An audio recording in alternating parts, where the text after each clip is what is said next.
तर छत्रपती शिवाजी महाराजांच्या आंतरराष्ट्रीय स्मारकासाठी एकाही रुपयाची तरतूद करण्यात आलेली नाही अशी खंतही उदयनराजेंनी बोलून दाखवली।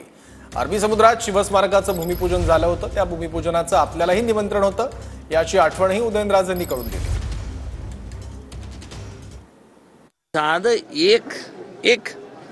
एक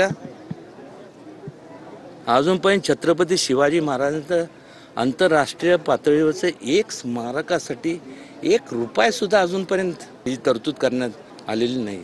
अरबी समुद्रामध्ये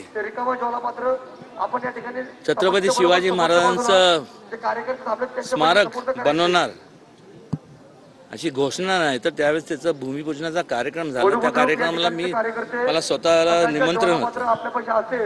ठीक आहे, तिथं जर तिथं जागा जर तिथं करता येत नसेल तर मुंबई सारख्या ठिकाणी एवढी जागा आहे, मोठं आंतरराष्ट्रीय तिथं स्मारक शिवाजी महाराजांचं हे झालंच पाहिजे।